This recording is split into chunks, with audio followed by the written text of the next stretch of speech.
Selamat pagi Bapak dan Ibu, para devosan kerahiman ilahi. Bacaan hari ini dari buku harian Santa Faustina, nomor 268 sampai dengan 270, 11 Oktober 1933, Kamis.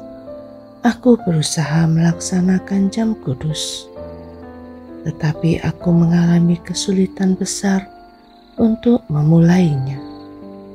Suatu kerinduan mulai menyayat hatiku.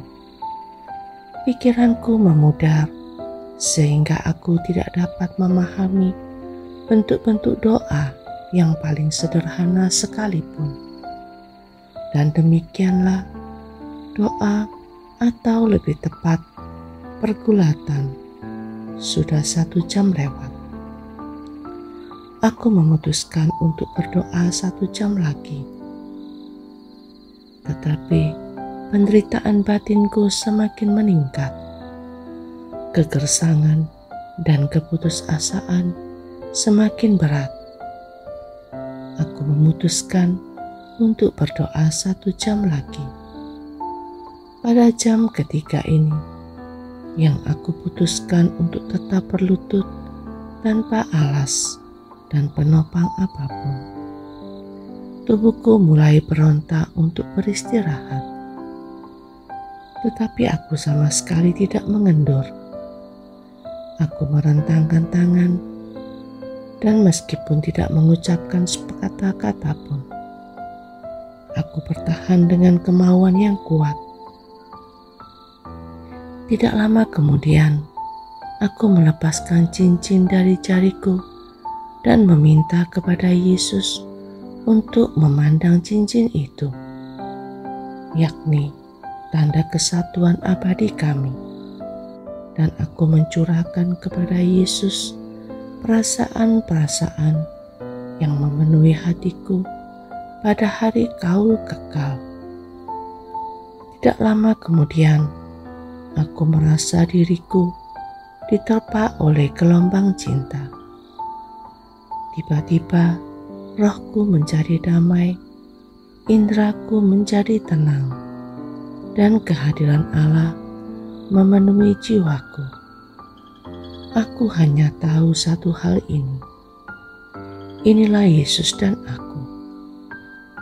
Aku melihat Dia persis seperti ketika Ia menampakkan diri kepadaku tidak lama sesudah kaul kekalku. Ketika aku melaksanakan jam kudus seperti ini, tiba-tiba Yesus berdiri di depanku dengan jubah terbuka, seluruh tubuhnya penuh dengan luka. Matanya mengucurkan air mata dan darah. Wajahnya kotor dan penuh dengan ludah. Kemudian Tuhan berkata kepadaku, mempelai perempuan harus menyerupai mempelai laki-laki. Aku sungguh-sungguh memahami kata-kata ini. Aku harus menyerupai Yesus dalam penderitaan dan kehinaan. Perhatikan apa yang sudah dilakukan jiwa-jiwa manusia terhadapku, hai putriku. Dalam hatimu, aku menemukan segala sesuatu yang tidak kutemukan dalam sejumlah besar jiwa yang menolak aku. Hatimu adalah tempat istirahatku. Aku sering menahan rahmat-rahmat yang besar sampai ke akhir doa. Pernah ketika aku menyelesaikan suatu novena kepada Roh Kudus dengan wujud untuk Bapa pengakuanku, Tuhan menjawab, aku telah memperkenalkan Dia kepadamu bahkan sebelum para superiormu mengirim engkau ke sini. Sebagaimana engkau akan bersikap terhadap Bapa pengakuanmu, demikianlah aku akan bersikap terhadapmu. Kalau engkau menyembunyikan sesuatu dari Dia, meskipun itu yang terkecil dari rahmat-rahmatku, aku juga akan menyembunyikan diriku darimu, dan engkau akan tetap sendirian. Maka aku mengikuti kemauan Allah, dan suatu damai yang mendalam memenuhi jiwaku. Kini aku tahu bagaimana Tuhan membela para bapak pengakuan dan bagaimana Ia berpihak pada mereka. Nasihat dari Pastor Dr. Soposko. Tanpa kerendahan hati, kita tidak dapat berkenan di hati Allah. Laksanakanlah kerendahan hati tingkat ketiga, yakni bukan hanya dengan menahan diri untuk tidak menjelaskan atau membela diri kalau dicela karena sesuatu, tetapi dengan bersukacita karena direndahkan.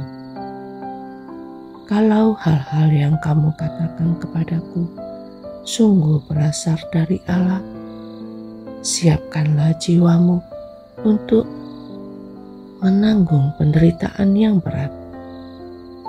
Kamu akan menghadapi penolakan dan penganiayaan. Mereka akan memandang kamu sebagai seorang yang histeris dan aneh. Tetapi Tuhan akan melimpahkan rahmat-Nya atas kamu. Karya-karya Allah yang benar selalu mendapat tantangan dan ditandai dengan penderitaan. Kalau Allah menghendaki sesuatu terjadi, cepat atau lambat, Ia akan mewujudkannya, biarpun ada banyak kesulitan. Sementara itu, bagianmu adalah mempersenjatai dirimu dengan kesabaran yang besar. Yesus, Engkau andalanku.